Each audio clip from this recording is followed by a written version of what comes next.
bienvenue.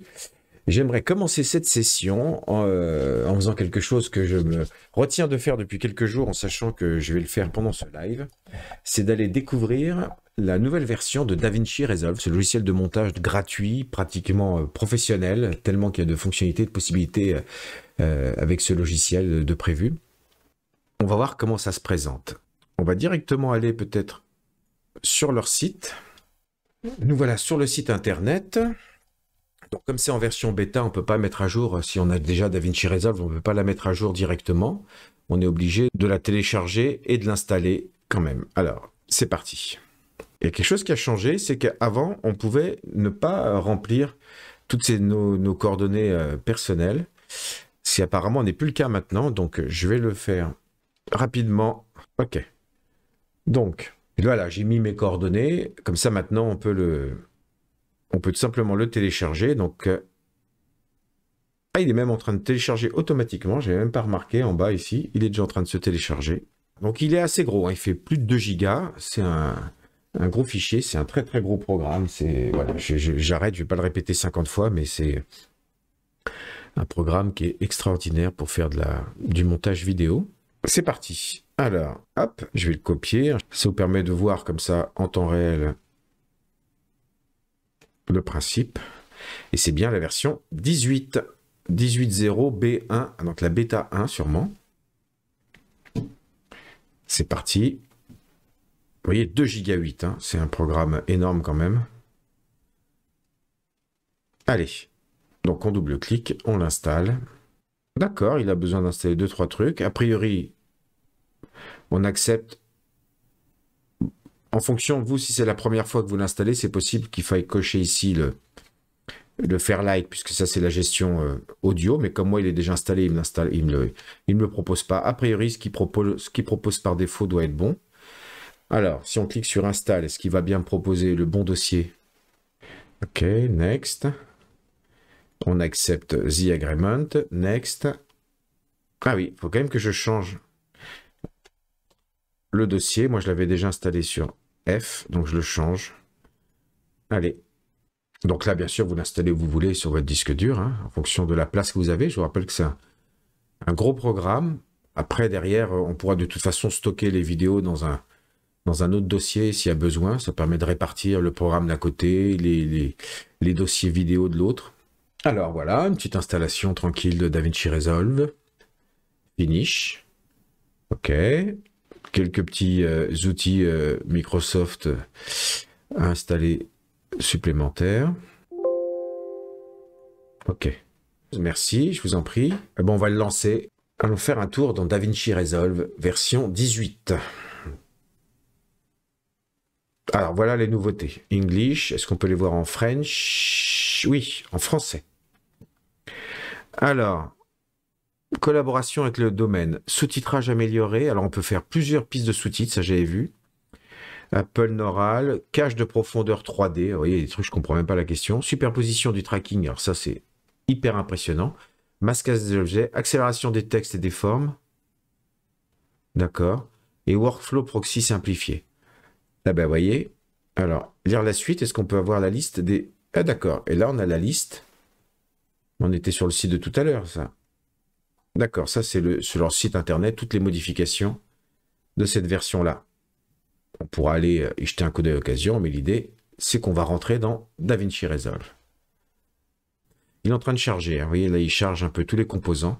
A priori, le premier lancement est toujours un peu plus long. Donc, il configure un peu tout son système.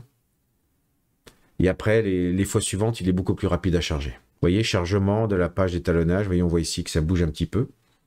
Voilà, hop là. Update projet. Voilà, obligé de mettre à jour. Allez, mets à jour mes projets. Voilà. Ok. Bon, ben, c'était rapide. Hein. Nous voilà sur la page d'accueil de DaVinci Resolve. Là, ici, c'est ma liste de tous les projets. On peut créer des dossiers pour les mettre dans des sous-dossiers. Donc, chaque projet vidéo a un nom comme ça spécifique, une date, un format. On peut voir comme ça la liste de plusieurs façons différentes. Voilà, ça vous pourrait vous amuser. Ici, ce sont les bases de données. Ça peut être intéressant. Je ferai une vidéo spécifique après pour l'optimisation de DaVinci Resolve s'il y a besoin. Ici, ce que vous voyez, c'est que ça permet, comme je vous disais, que comme c'est le montage vidéo demande de grosses ressources, on a moyen de d'avoir le programme d'un côté, la base de données, c'est-à-dire l'ensemble des données qui lui permet de gérer les projets vidéo à un autre endroit sur mon ordinateur ou sur un autre disque dur par exemple. Et après, derrière, je peux encore avoir mes vidéos qui me servent à faire le montage dans un autre disque dur. On peut vraiment tout répartir pour optimiser l'utilisation. Le truc qui est la grosse nouveauté de cette version-là que tout le monde trouve génial, mais c'est surtout les professionnels, c'est ici la partie network et cloud qui permet donc de partager les projets DaVinci Resolve sur Internet, donc dans le cloud, et donc s'il y a besoin de travailler à plusieurs. Donc il y en a un qui commence le montage, l'autre il va faire l'étalonnage couleur, l'autre il va faire la gestion du son, et un dernier va générer le fichier final, etc. Donc voilà, nous, a priori, si vous êtes comme moi, on est des bricoleurs du montage vidéo. On travaille tout seul, on essaie de se débrouiller tout seul pour faire nos petites vidéos. Donc, a priori, tout ce qui est cloud et network n'a pas d'intérêt pour nous. Et alors, ah oui, j'avais remarqué ça l'autre fois. Comment est-ce que je fais pour créer un projet? Ah oui, il y a plus un bouton créer projet. Ah oui, d'accord. Ça, c'est une nouveauté. Bouton droit. Non, d'accord. Alors, est-ce que j'ai un bouton pour créer un projet, s'il vous plaît? Local, network, cloud. Non, mais j'ai aucune raison d'aller là-dedans. Non. Ok. Ah! Regardez en bas.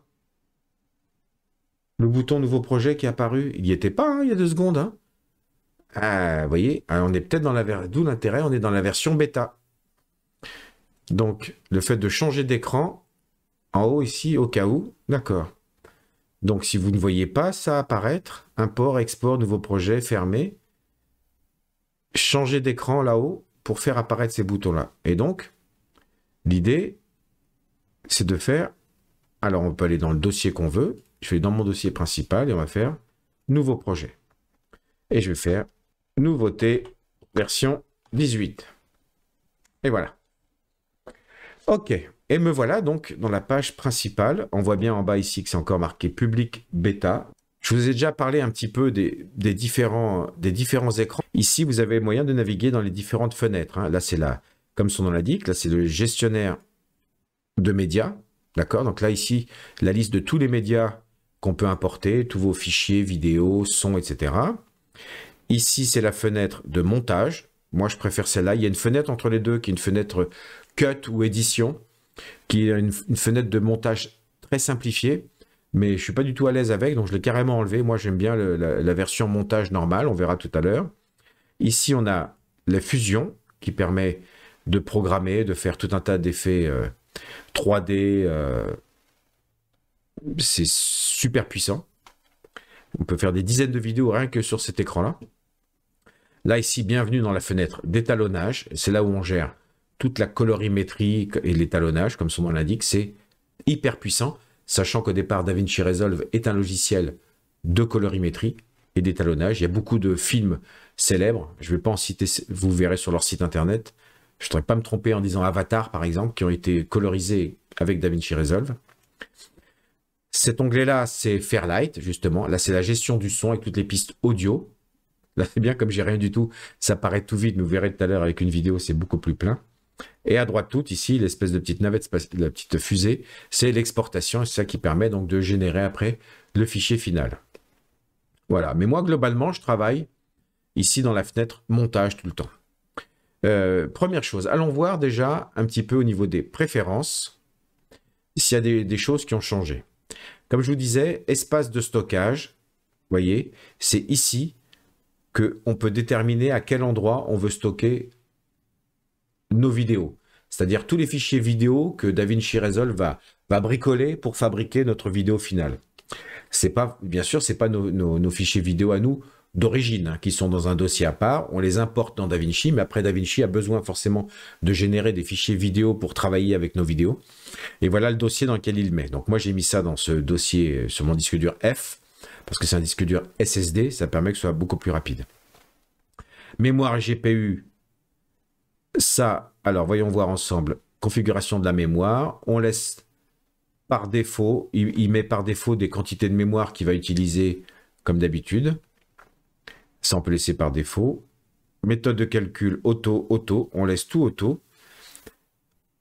Parce que je crois que justement, dans cette nouvelle version, Avant, on pouvait cocher ou décocher ici, dire qu'il va se débrouiller maintenant tout seul, DaVinci Resolve, pour utiliser votre carte graphique si elle est compatible avec lui, ou directement le microprocesseur de l'ordinateur.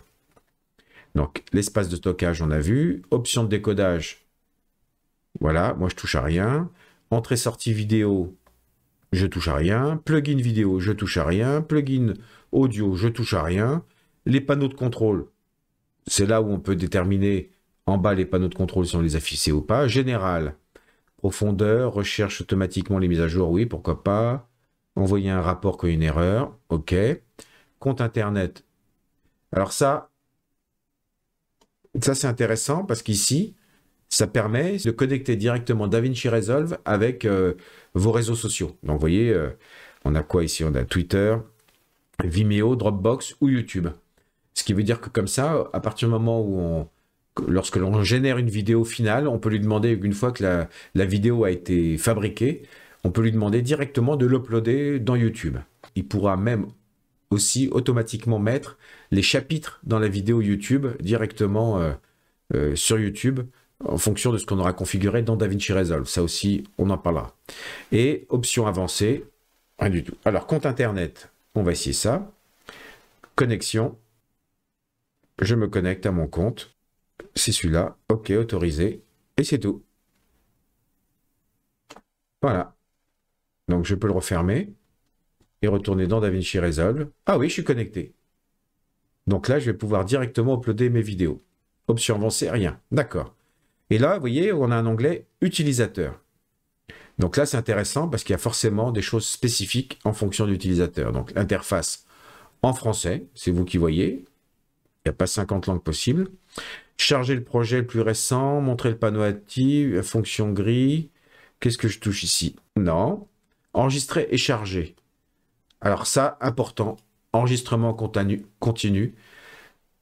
Ça coûte rien de venir cocher ça, mais ça peut nous sauver la vie si on est en train de passer 1 heure en train de faire un montage qu'on n'a pas fait de sauvegarde et que d'un seul coup il y a une coupure de courant ou qu'il y a un problème et qu'on perd tout le montage qu'on vient de faire. C'est assez pénible.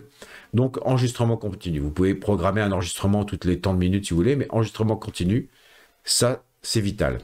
Au niveau du montage, là on peut déterminer le nombre de pistes vidéo, le nombre de pistes audio, est-ce que c'est mono ou stéréo qu'on veut dès le départ. Ça permet quand on crée un nouveau montage à chaque fois qu'ils nous mettent tous ces paramètres par défaut. Blablabla, ajout automatique du chutier. On peut déterminer ici les durées, par exemple, minimum, durée par défaut des transitions, durée par défaut des générateurs, on verra ensemble ce que c'est, durée par défaut des photographies, etc., etc. Donc là, on peut déterminer le nombre, vous voyez, nombre d'images par défaut dans les poignées, etc., etc. Les fondus en ouverture, les fondus en fermeture. Donc là, à vous de voir vos préférences. Mais bon, par exemple, c'est pratique pour les transitions. Là, elle est mise à 1 seconde, où on peut mettre un nombre d'images. Voilà, à chaque fois, on peut donc paramétrer tout ce qu'on crée par défaut. C'est pratique quand vous faites un peu toujours la même chose, d'avoir les bons paramètres par défaut. L'étalonnage. Alors moi, c'est quelque chose qui m'intéresse vachement, mais j'ai du mal à bien cerner tous les principes de la colorimétrie et de l'étalonnage. Donc je fais vraiment le minimum du minimum. Donc je ne suis jamais allé là-dedans.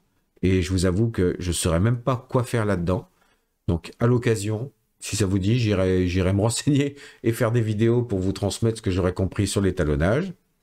Fairlight, donc ça c'est la gestion audio. Rien à dire, rien à toucher là-dedans. Paramètres de lecture, masquer les informations. Mode de performance automatique, on va le laisser en automatique. Panneau de contrôle. Ok, paramètres d'affichage. Ah, c'est carrément, on peut déterminer la sensibilité des panneaux de contrôle, d'accord. Et métadonnées. Là, on peut mettre, je pense que là, on peut mettre ici comme ça des informations par défaut qui seront enregistrées avec nos vidéos lorsqu'on va les fabriquer. C'est ce qu'on appelle des métadonnées. Ça peut être très intéressant. Et voilà, enregistré. Donc voilà, vous voyez une petite vue d'ensemble des paramètres. Vous avez remarqué qu'à priori, on touche à 3 fois rien et ça suffit déjà pour avoir une version. Les paramètres par défaut sont tout à fait fonctionnels. Vous voyez, ça c'était le menu principal. On peut donc, en cliquant ici, quitter. Ou en bas à droite, ici, on peut repérer en bas à droite la petite maison qui nous permet de revenir ici à cet écran d'accueil si on veut changer de projet ou en créer un autre si on veut basculer sur un autre projet. D'accord? Mais là, on est dans ce projet-là. Alors ici, dans ce qui est intéressant dans ce qu'on affiche ici, c'est bibliothèque de médias. Ça me permet de voir directement tous mes médias qui sont présents. Les effets, et donc là, on a les transitions vidéo, les transitions audio, les titres. On peut rajouter des titres automatiquement. Regardez-moi toutes ces possibilités que vous avez de titres. Vous voyez, quand on passe dessus, en plus, à chaque fois, on a un preview de différents éléments. C'est extraordinaire. Ce logiciel est extraordinaire. Etc. Les générateurs, c'est pour mettre automatiquement des couleurs ou des options. Et tout un tas d'effets. On reviendra dessus. Il y a plein de choses à faire là-dedans. Index de la timeline, c'est si on a mis des marqueurs. Et la sonothèque, ici, si on peut télécharger une sonothèque avec DaVinci, avoir plein de fichiers audio s'il y a besoin. Alors, bibliothèque de médias, ça vous dit, on va faire un petit montage vidéo ensemble. Alors, pour commencer un montage vidéo, l'idée, bien sûr, c'est, hop là, d'importer des médias. Si je fais bouton droit ici, vous voyez, timeline, donc une timeline ici, hein, c'est ce qui permet de faire le montage vidéo. Donc, on peut en créer une nouvelle ou on peut importer déjà tout un tas de médias, comme par exemple des vidéos. On a, hop là, par exemple, une vidéo que je peux importer ici. En plus, il me dit que la fréquence d'image à laquelle cette vidéo a été fabriquée n'est pas la même que le projet par défaut. Vous vous rappelez ce qu'il y avait dans les préférences tout à l'heure. Est-ce que je veux modifier les préférences du projet? Oui. Voilà. Comme ça, le projet et la vidéo elle-même sont synchronisés. Le même nombre de débits d'images, vous savez, 25 images, 24 images par seconde, 30 images par seconde, 60 images par seconde si vous faites plutôt des jeux vidéo. Il y a besoin de beaucoup de performance. Alors, là, et là, bien sûr, on peut aussi importer, comme j'ai importé des médias, on peut aussi tout à fait importer des images. On va importer une petite image, une vignette. Ah bah tiens, celle-là, le top du montage vidéo. Voilà, et ainsi de suite. On peut importer des images, des vidéos, du son, etc. Et bien sûr, après, manipuler tout ça dans ici la timeline. J'aimerais faire une petite parenthèse au niveau de la bibliothèque des médias ici, vous voyez. C'est, une fois de plus, vous voyez, avec ces petits icônes là un peu bizarres, ça permet d'afficher ou de masquer des onglets à gauche là. Et en fait, cet onglet Master, vous voyez ici ce titre Master, ça veut dire que ici, ce sont tous les éléments que je vois apparaître ici, tous les éléments qui sont dans mon montage vidéo de base maître. D'accord? Mais il y a un truc qui est énorme ici, c'est des chutiers partagés, où j'ai recréé, vous voyez, différents dossiers, puisqu'à chaque fois, on peut cliquer et avoir des dossiers. Alors, chutiers partagés, il me semble que si vous ne le voyez pas, il faut aller dans Affichage. Et ici, on a affiché les chutiers paramétrables et affiché les chutiers partagés. Voilà. Donc, faites-le tout de suite, parce que ça permet ici de mettre à cet endroit-là, dans ce fichier partagé, vous voyez, si je vais dans mon Comfort Value, qui est mon truc de base, qui est mon dossier de base de Christophe Autodidacte, ici, vous pouvez mettre, vous voyez, j'ai du texte, j'ai des effets spéciaux, j'ai des images, j'ai des vidéos, etc.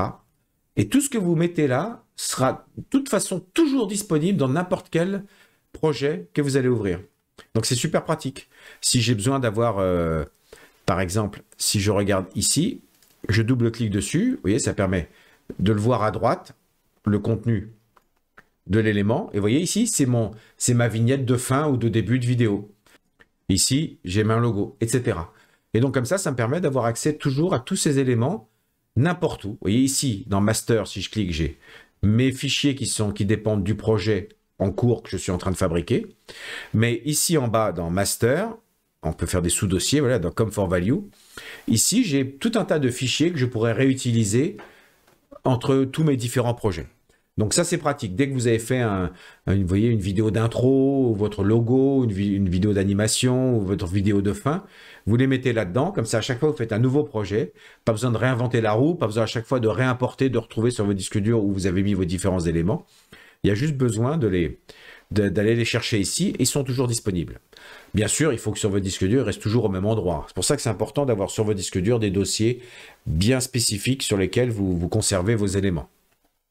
Parce que DaVinci Resolve, on est d'accord, il fait le lien entre ce que vous voulez faire ici au niveau du montage et vos fichiers qui physiquement existent sur votre disque dur.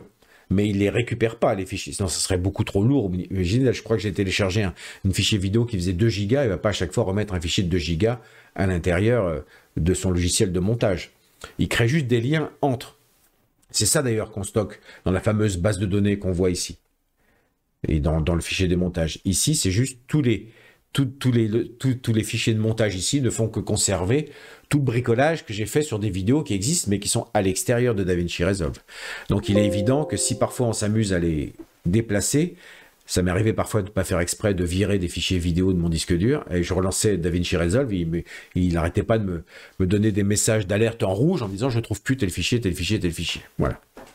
Donc, c'est toujours important de bien organiser ces infos sur le disque dur. Mais voilà, je voulais faire cette parenthèse au niveau de la gestion de la bibliothèque de médias.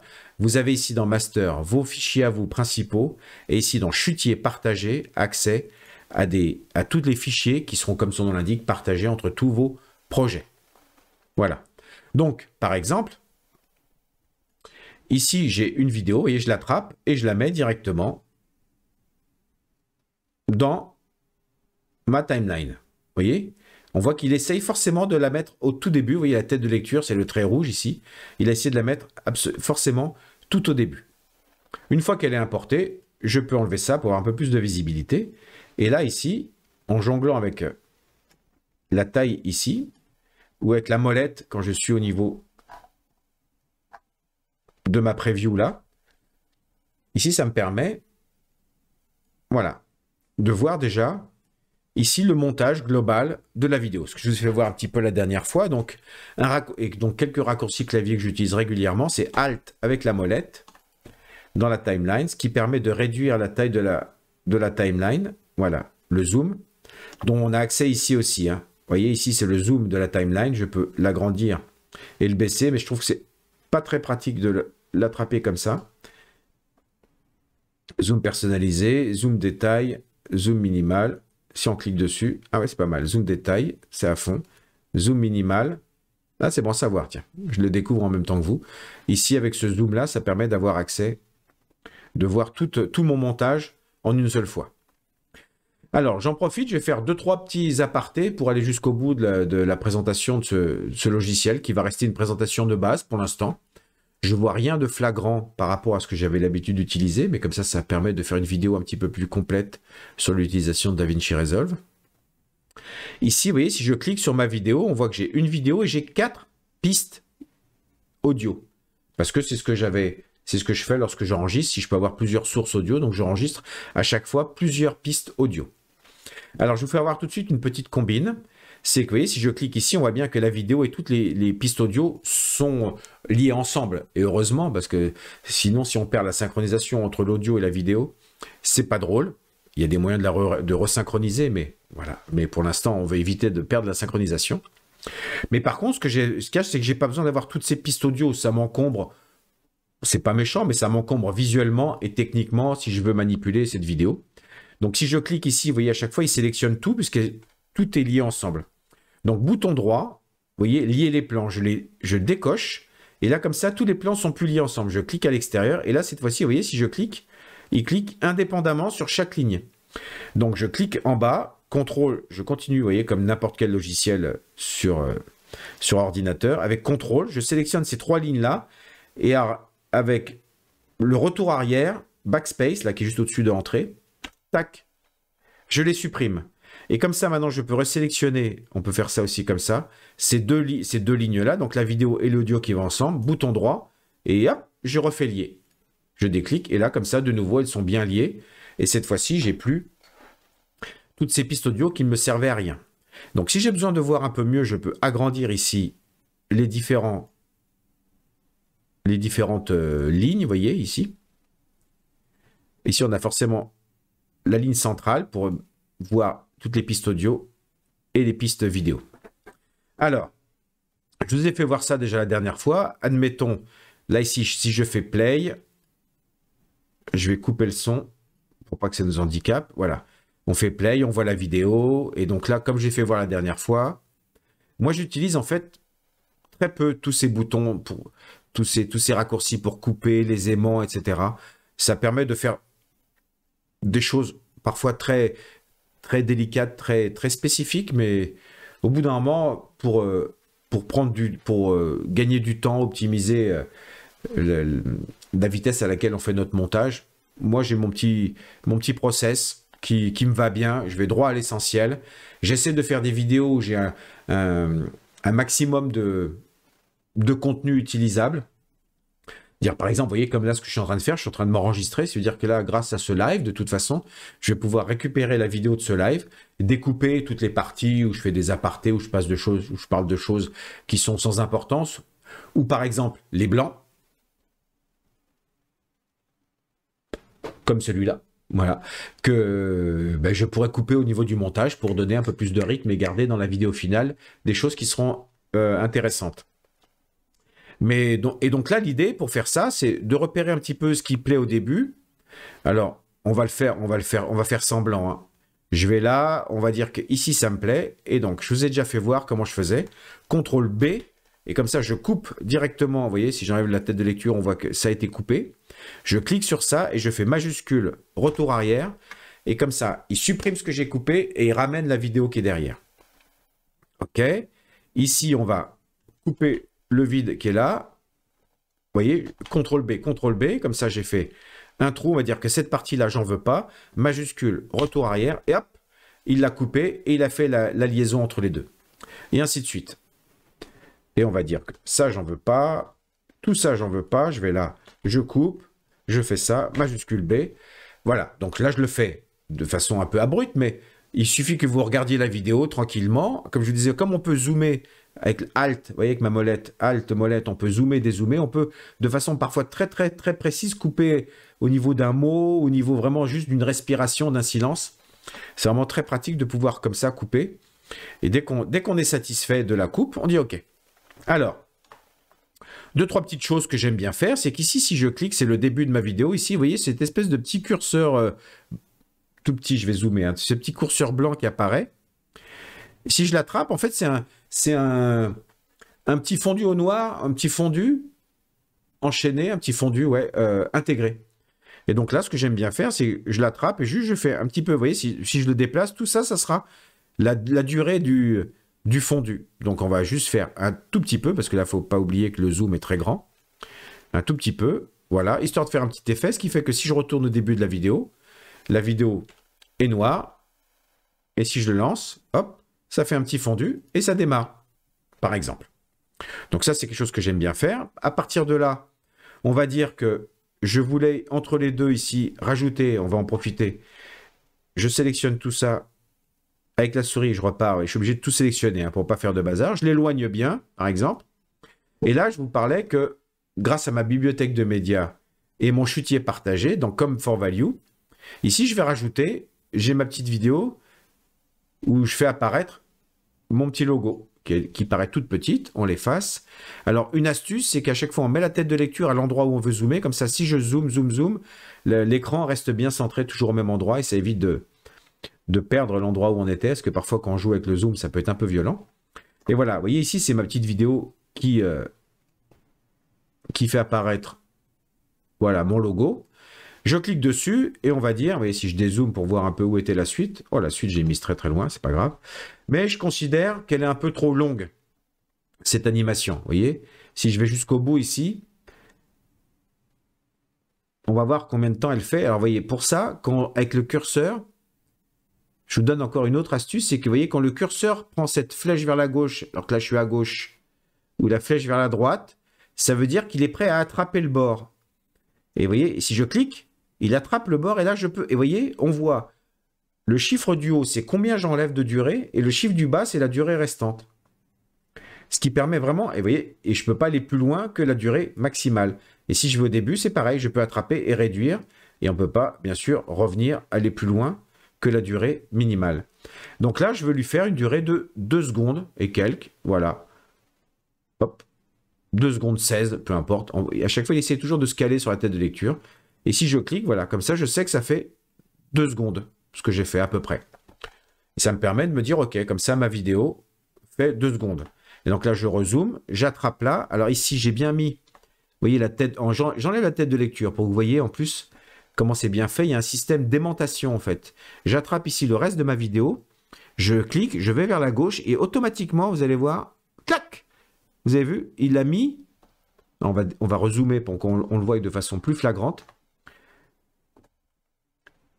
Il vient automatiquement caler les bouts de vidéo. Alors, on va faire, comme je ne vais pas me faire le bazar, je vais attraper celle-là et je vais la mettre loin. Voilà.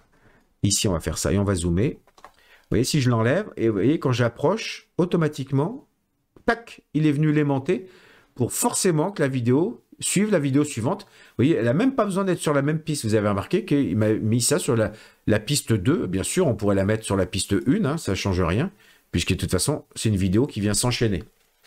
Mais vous voyez, c'est en rajoutant comme ça des pistes qu'on peut rajouter des effets, des titres par-dessus nos vidéos. Mais là, voilà, si je joue ma vidéo, play, blablabla, il parle, pépère, voilà. Moi, j'ai coupé n'importe où. Hein. Et là, forcément, hop, ça s'enchaîne. Et clac, ça enchaîne sur la suite. Et voilà.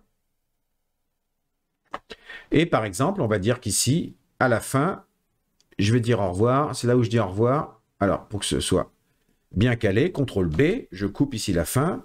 Backspace, j'efface. Et là, je refais mon petit effet de zoom arrière où on pourrait mettre un écran de fin comme on veut. Voilà. Et comme ça, à la fin, une fois qu'il dit au revoir, une fois qu'on fait play ici, blablabla, il dit au revoir et on a un petit fondu au noir. Voilà, tout simplement. Est-ce que pour le plaisir, je vous fais voir juste comment est-ce qu'on pourrait rajouter un titre, puisqu'on a vu, vous voyez, qu'on pouvait faire plusieurs pistes ici en jouant sur les différentes couches. Il faut savoir qu'à chaque fois qu'on met quelque chose au-dessus, ça vient forcément s'afficher. Il faut le lire verticalement et nous, il faut le lire en profondeur. Donc, je vais dans Effets, Titres, et là, vous avez la liste de tous les titres. C'est hallucinant, hein, vous avez des titres avec des effets, etc. Et il suffit juste en plus de passer avec la souris et il vous fait voir. Vous avez le droit à une preview en plus. Il nous fait voir comment fonctionnent les titres. Et c'est pareil aussi hein, pour les transitions. Voilà. Ah bah tiens, c'est joli ce texte-là. Un texte qui s'affiche comme ça. Eh ben, je l'attrape. Je viens le mettre là, par exemple. Tac. Je viens le mettre là. J'enlève l'effet pour avoir plus de visibilité. Je rezoome. Je clique la tête de lecture. Et là, j'ai mon texte qui est là. Alors, comment changer le texte? Ici, tout simplement, en haut à droite, inspecteur. Et là, comme ça, je vois, par défaut, dès qu'on clique sur un élément et qu'on va dans inspecteur, on voit forcément tous les paramètres de l'élément sur lequel on a cliqué. Vous voyez, là, j'ai cliqué sur la vidéo. Je vois quel est son zoom, sa position, etc. On peut tout bouger à ce niveau-là. Ça, j'en parlerai dans une autre vidéo. Mais ce qui est intéressant ici, le texte, je clique. Et là, c'est pareil. J'ai toutes les propriétés, la couleur, le type de texte. Et là, je vais dire bonjour, parce que j'ai aucune imagination. Par exemple, on va le mettre là. On va changer la couleur. On va mettre une belle couleur bien pétante.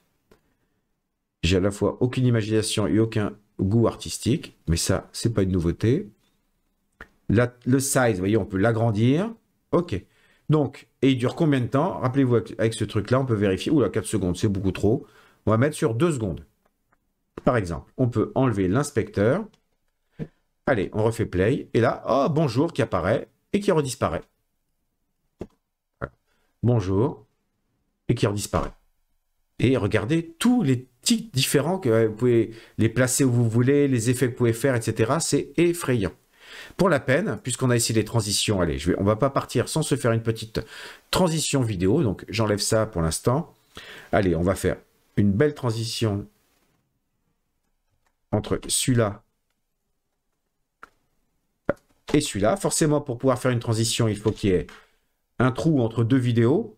Et il faut que chaque vidéo ait un petit peu de temps devant elle. J'enlève le texte. Tiens, je vais le mettre là-bas. Vous voyez, c'est pratique. D'un seul coup, il va être là. Ici, je mets ma tête de lecture à l'endroit où je veux ma transition. Et là, comme d'habitude, effet, transition vidéo. Et là, c'est pareil. On va avoir le droit à une petite preview, fondu au flou, additif, les iris, vous voyez, tous ces petits effets, coulissement, fractionné. Ah, on va faire un joli porte coulissante. Ah, c'est drôle. Tiens, on va faire une petite porte coulissante. Je l'attrape et je viens glisser l'effet ici au milieu. Voilà. On efface. Je zoome, j'aime bien zoomer. Et là, vous voyez, si je clique à côté ici, là, j'ai accès à la vidéo, vous voyez, c'est elle qui est rouge. Mais si je clique ici sur ce cadre blanc, ici, c'est l'effet que je viens de créer, que je peux attraper pour agrandir. Et comme d'habitude, on peut aussi aller dans l'inspecteur. Et là, c'est carrément la transition à laquelle on a accès. On peut rechanger de type de transition directement ici. On peut lui changer la couleur, l'inverser, les amortis, les flous de mouvement, etc., etc. Vous pouvez vous amuser, bordure. Alors regardez, on peut jouer avec complètement. Amusez-vous avec toutes ces propriétés pour jouer avec les effets de transition. Mais voyez, on l'intègre directement. Après, on n'a plus qu'à jouer avec les paramètres. Et en 2 secondes, c'est génial. Démonstration, attention. Je reviens un peu en arrière. On fait play ou barre espace, hein, bien sûr, pour lancer la lecture. Attention, grosse transition qui arrive. Et voilà. Et c'est tout. Dernière petite bricole, allez, pendant que j'y pense, on reste toujours dans les choses très basiques. Ici, vous avez remarqué que ça, c'était ma piste sonore.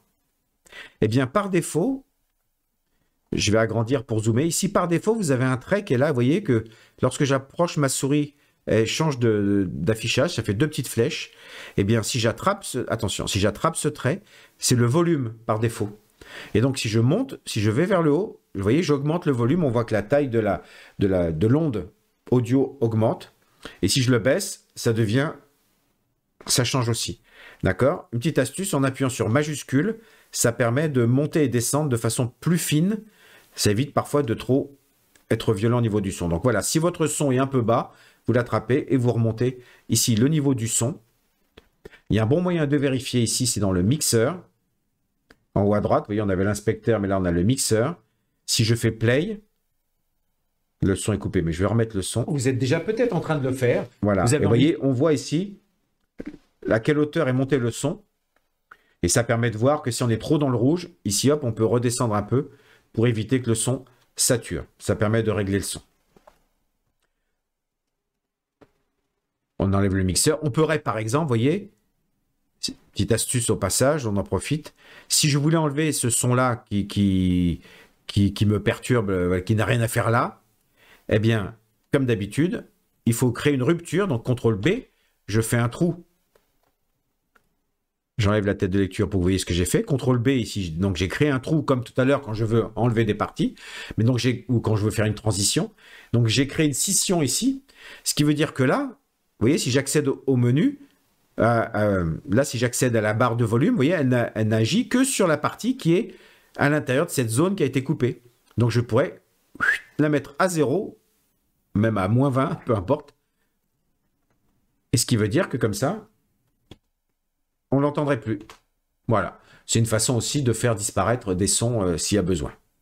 Donc, on a intégré la vidéo. Vous avez remarqué, forcément, on peut mettre plusieurs vidéos les unes après les autres. J'ai intégré une image, on aurait pu rajouter. Vous avez plusieurs vidéos, vous venez les attraper, vous les mettez avec votre bibliothèque ici. Vous pouvez les mettre les unes à côté des autres. Ça, c'est classique.